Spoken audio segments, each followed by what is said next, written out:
state of Kansas has not one but two top 5 teams, so no debate that they are the state when it comes to college basketball. What is, though, up for debate is which team is more deserving of a number 1 seed. Separated by 162 miles, the Jayhawks have won or shared 9 straight Big 12 titles, while the Shockers have followed up last year's Final Four appearance with a 27-0 start and a number 2 ranking in the recently released, just a little while ago, the AP Top 25 poll. Carrying the Jayhawks flag is our Kansas insider Josh Klingler, and Jordan will state the case for the Shockers in this debate. So Josh, you're up first. Why does Kansas deserve a number 1 seed over Wichita State?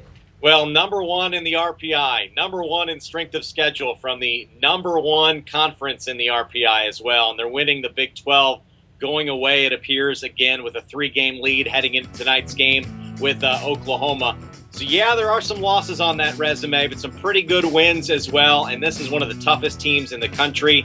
No offense to unbeaten, but going to Ames and getting a win, going to Norman and getting a win, much stronger case than going to Terre Haute, Indiana, or Cedar Falls, Iowa. Now, Josh, you make a good point. However, there's something to be said with that point you just made. Look, Wichita State doesn't have the luxury of going to Norman, doesn't have the luxury of going to Austin and getting these wins. You know why they don't have that luxury, Josh and Ray? Because nobody wants to play this team. Wichita State would love to play Bill Self and the Kansas Jayhawks. He said, heck, I'll do a home and home.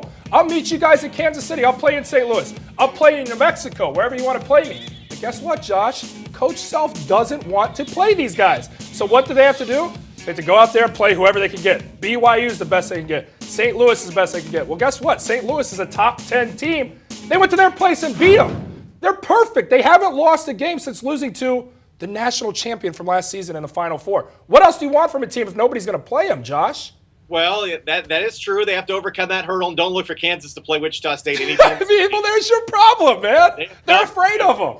Dug their heels in on this one, it appears. Certainly they'll have the opportunity to in the tournament, but also, hey, they're playing a down league this year as well in the Missouri Valley, and no knock against. They're taking care of their business. No way, shape, or form you can argue that. They are going through their conference, but they're not playing in the Big 12. True.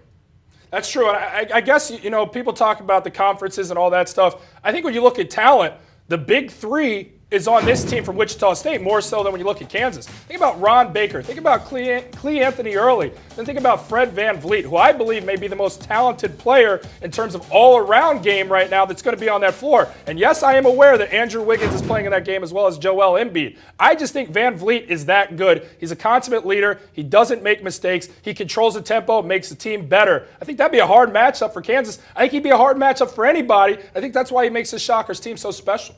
I think that's the one spot on the floor where you can make that argument, and I think the rest of the starting 5 you probably couldn't, and certainly the bench you probably couldn't. The point guard spot is probably a pretty good debate. It's the yearly right of Kansas fans pulling their hair out with their point guard, so it'll be big down the stretch for Nadir Tharp to figure out if he can get this team a number 1 seed. Yeah, Josh, you're absolutely right. You talk about guard play, and that's what wins it in the tournament. A bad shooting night for Kansas, and they're bounced out of the game. A bad shooting night for Wichita State, they can figure it out in other ways. Defensively, they can turn you over and get it going offensively by turning that defense into offense. They can beat you up on the backboard. They can score on the inside, relying on early. They have a different variety of style to score the basketball, whereas Kansas really needs that three-point shot to accompany the play of Embiid as well as Wiggins. And when they don't have that, anybody can beat Kansas. Well, I think Wichita State can beat anybody on any given night. Now, whether they can do that consistently in a league such as the Big 12, I think is the big debate.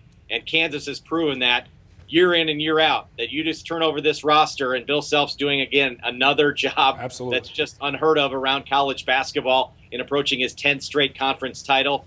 Until you do that kind of year in and year out against that quality opponent, I think a game for game, yeah, Wichita State can compete. Could they over the long haul? I don't know. JC, I think you made Shocker Nation proud. And Josh, we certainly think you represented Kansas's argument pretty well as well. Thanks very much for taking time with us.